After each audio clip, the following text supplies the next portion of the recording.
नमस्कार, उत्तराखंड समाचार में आपका स्वागत है। मैं संजय भंडारी। सबसे पहले मुख्य समाचार। प्रदेश में चारधाम यात्रा के लिए जल्द शुरू होगा डैशबोर्ड। मुख्य सचिव राधा रतूड़ी ने कहा, विभागों के बीच होगा सूचनाओं का प्रभावी आदान प्रदान।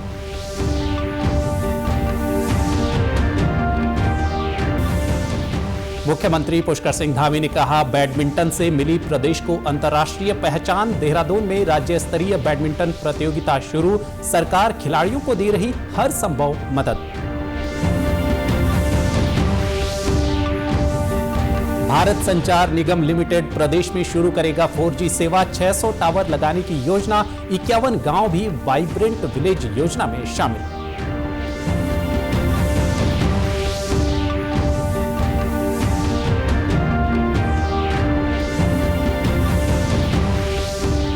और प्रदेश में मानसून लगातार पकड़ रहा जोर। मौसम विभाग ने चेताया, अगले 2-3 दिनों में प्रदेश के 4 जिलों में हो सकती है भारी बारिश।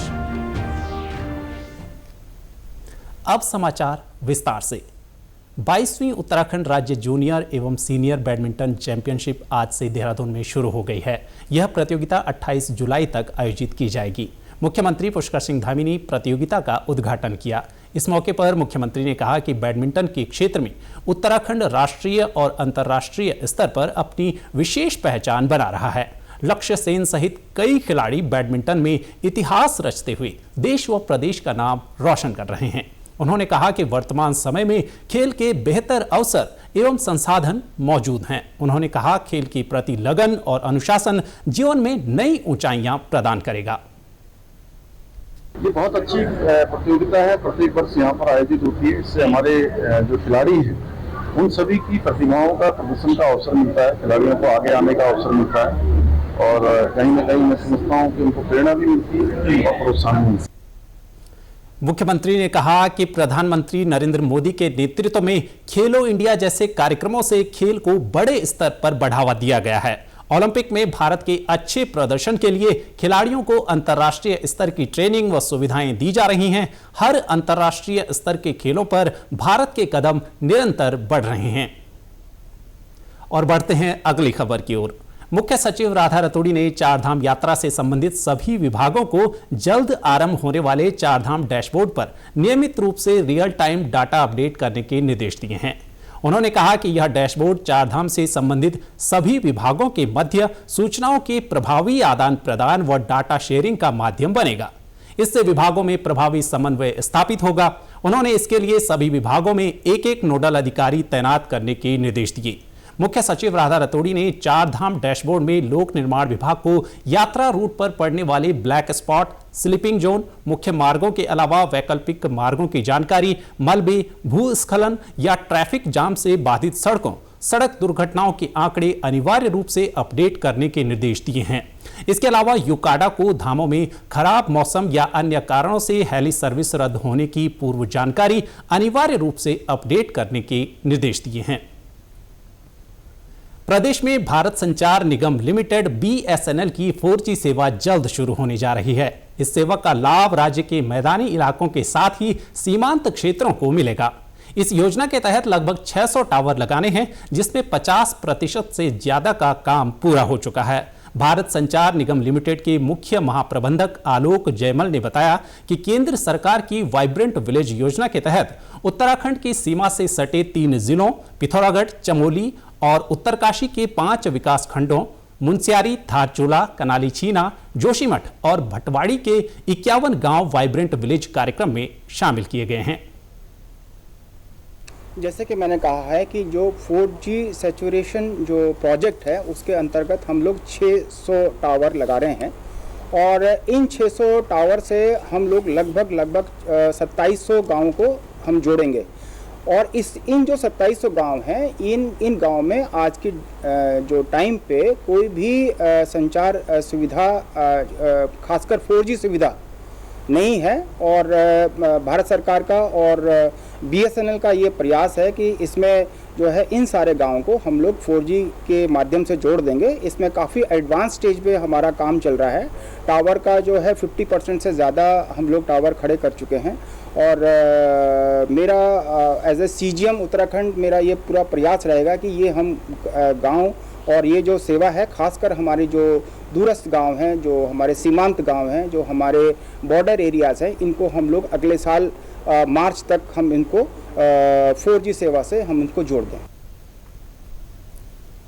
टिहरी क्रांति के जननायक अमर शहीद श्रीदेव सुमन की आज पुण्यतिथि है।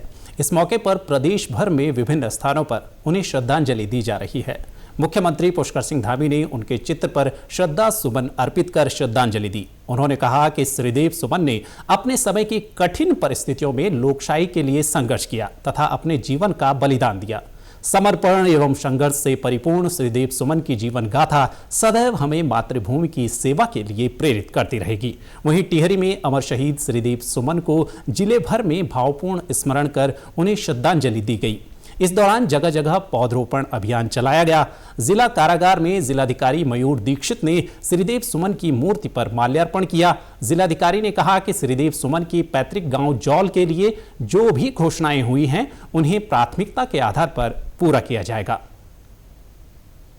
सुमन दिवस हम यहाँ पे मनाते हैं और इसमें उन्होंने जो शहादत दी थी, जो अनशन किया था 84 दिन का, उसके बाद जो उन्होंने पाया या हमारे लिए जो उन्होंने अनशन किया, जो बलिदान दिया, उसके लिए हम आज उनको याद रखते हैं। और मैं सभी टिहरी जनपद वासियों को यही मैसेज देना चाहूँगा कि उनकी जो शहादत है, उनके बलिदान की जो वैल्यूज़ हैं, उसको अपने जीवन में उसको आत्मसात करें और एक बहुत ही निर्भीक होकर सत्य के लिए जो उन्होंने लड़ाई लड़ी, उसी हिसाब से अपने जीवन में भी सभी अधिकारी, कर्मचारी और आमजन भी अपने कर्तव्यों का पालन करें।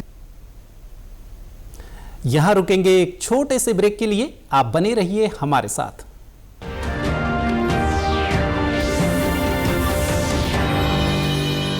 क्या बात है, बहुत फिट लग रहा है। 3 महीने में पैसे डबल, वाह, फास्ट और हाई रिटर्न्स भी। क्या स्कीम है? कल तो नहीं थी यहाँ, और कल होगा भी नहीं।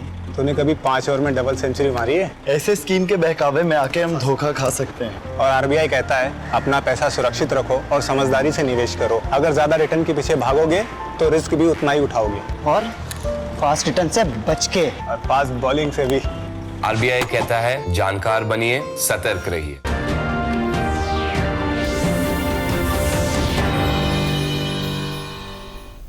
ब्रेक के बाद एक बार फिर आपका स्वागत है। जनपद पौड़ी गढ़वाल के कोटद्वार शहर स्थित नगर निगम के प्रेक्षागृह में आज वीरता पुरस्कार सम्मान समारोह आयोजित किया गया। कार्यक्रम में शहीद हुए 31 बलिदानियों के परिजनों को सम्मानित किया गया। इस मौके पर विधानसभा अध्यक्ष रितु खंडूड़ी भूषण और सैनिक कल्याण मंत्री गणेश जोशी मौजूद थे। वीर नारियों को संबोधित करते हुए सैनिक कल्याण मंत्री गणेश जोशी ने कहा कि वर्तमान में सरकार का संकल्प है कि उत्तराखंड का जो भी सैनिक देश की रक्षा के खातिर सर्वोच्च बलिदान देगा, सरकार उसके एक परिजन को सरकारी नौकरी देगी। सैनिकों के कल्याण के लिए जो हो सकता है उसे करने का हम प्रयास कर रहे हैं। हमारे जो गैलेंट्री अवार्डी है उनकी पुरस्कार राशि को हमने बढ़ा दिया है। हमारे जो डेकोरेशन पदक है उनकी पुरस्कार राशि को हमने बढ़ाया। हमने सिल्वर की विडोज की पेंशन को बढ़ाकर हमने 10,000 कर दिया है। और धामी सरकार ने ये संकल्प लिया है कि जो देश की सीमा पर रक्षा करते जो जवान शहीद होगा उसके परिवार के एक व्यक्ति को नौकरी धामी सरकार देगी। उत्तराखंड आने वाले सभी वाहनों में अनिवार्य रूप से डस्टबिन होना चाहिए। मुख्य सचिव राधा रतोड़ी ने कहा कि इस नियम को सख्ती से लागू किया जाए। उन्होंने इस संबंध में परिवहन विभाग को नियमित रूप से चेकिंग एवं चालान करने के निर्देश दिए हैं। मुख्य सचिव ने कहा कि राज्य में प्रवेश करने वाले वाहनों को ट्रिप कार्ड जारी करते समय यह अवश्य सुनिश्चित कर लिया जाए कि प्रत्येक वाहन में डस्टबिन हो। आमजन को व्यापक स्तर पर इसकी जानकारी दी जानी चाहिए। उन्होंने इस संबंध में टूर ऑपरेटर्स, ट्रैवल एजेंसी व वाहन चालकों से भी संवाद और समन्वय स्थापित करने के निर्देश दिए हैं। मुख्य सचिव ने कहा कि पर्यटन प्रदेश होने के कारण राज्य की प्राकृतिक स्वच्छता बनाए रखना और पर्यावरण का संरक्षण उत्तराखंड के निवासियों के साथ ही हर वर्ष लाखों की संख्या में आने वाले पर्यटकों एवं श्रद्धालुओं का भी सामूहिक उत्तरदायित्व है। यह कार्य सामूहिक भागीदारी का है। और रुख करते हैं अगली खबर का। उत्तराखंड बोर्ड परीक्षा में बेहद खराब रिजल्ट देने वाले प्रवक्ताओं पर विभाग द्वारा नोटिस देने की कार्रवाई शुरू कर दी गई है। इसकी शुरुआत देहरादून जिले से की गई है। जिले के 15 प्रवक्ताओं को विभाग ने नोटिस भेजा है। मुख्य सचिव अधिकारी की ओर से जारी नोटिस में 1 सप्ताह में स्पष्टीकरण मांगा गया है। माध्यमिक शिक्षा निदेशक महावीर सिंह बिष्ट ने कहा कि प्रदेश में जिन स्कूलों का बोर्ड परीक्षाओं का रिजल्ट बेहद खराब रहा है, वह वहां के शिक्षकों के अपने कार्यों के प्रति उदासीनता और अपनी ड्यूटी का निर्वहन न करना दर्शाता है। ऐसे में उनके खिलाफ विभागीय कार्रवाई के साथ प्रतिकूल प्रविष्टि दी जाएगी। बच्चों के परीक्षा परिणाम सही होता है, वही हमारे पास एक टूल है जो मेन है हमारे पास। और अगर उसमें परीक्षा परिणाम ही शिक्षक नहीं दे पा रहा है तो निश्चित बात है कि वो अपने जो कर्तव्यों का निर्वहन है वो कहीं ना कहीं उसमें चूक कर रहा है। तो अगर आप अपने कर्तव्य निर्वहन में चूक करेंगे तो आपके लिए बहुत सारे दंड की भी व्यवस्थाएं हैं, और जिसमें एक होता है एडवर्स एंट्री। तो सभी जनपदों से हमने कहा है कि भाई उनसे शो कॉज लिया जाए। उत्तराखंड में इस बार अब तक मानसून सामान्य रहा है। मानसून के दौरान लगभग 4% बारिश कम हुई है, लेकिन जुलाई माह में बारिश सामान्य से लगभग 20% अधिक हुई है। मौसम विभाग के निदेशक विक्रम सिंह का कहना है कि आने वाले दिनों में भी मध्यम से तेज बारिश के साथ मानसून सामान्य बने रहने की संभावना है। उन्होंने कहा कि अगले 2-3 दिनों में देहरादून, नैनीताल, बागेश्वर और चमोली में कहीं कहीं तेज वर्षा देखने को मिल सकती है। अगर पूरे सीजन की बात करें, 1 जून से लेकर आज 25 जुलाई है, तो इसमें हमको नॉर्मल मानसून एक्टिविटी पूरे सीजन की अगर बात कर रहे हैं तो मिली है। तो अगर आप देखेंगे तो जो अगर एग्जैक्टली बात करें तो -4% जो है वो है, तो विद इन नॉर्मल है। -19 से +19 के बीच जो अगर है रेनफॉल एक्टिविटी नॉर्मल से, तो वो सामान्य मानी जाएगी, तो सामान्य में है। आप मंथ की बात करते हैं जो जुलाई में, इसमें तो अच्छी बारिश हमको रही है, तो उसमें +20% है। तो +20 का मतलब यही है कि जैसे मैंने बोला -19 से +19 नॉर्मल है, तो 1% ज़्यादा ही है नॉर्मल से। तो इस तरह की स्थिति है।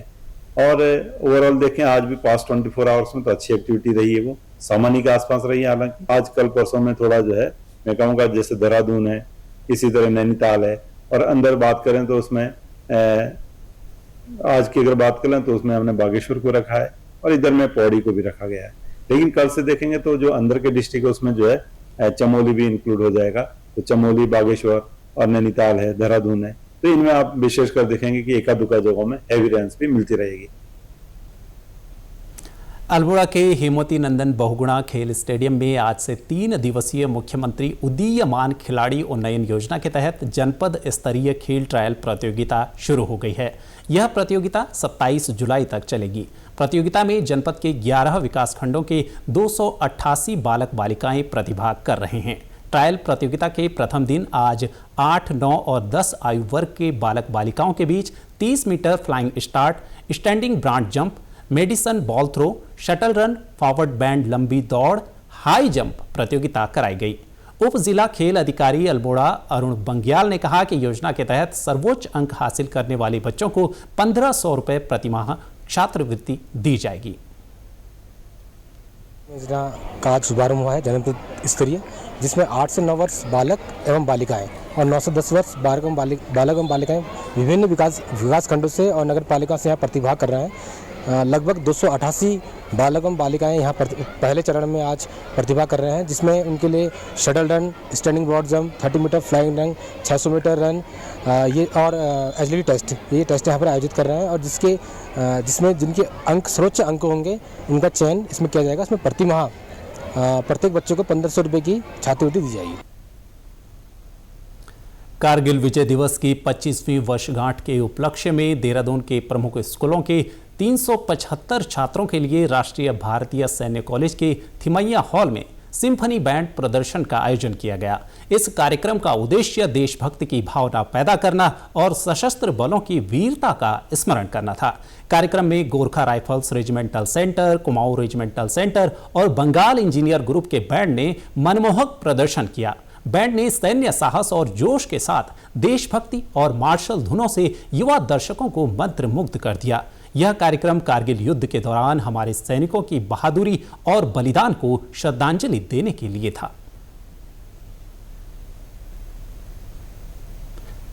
आज के समाचारों में फिलहाल इतना ही। नमस्कार।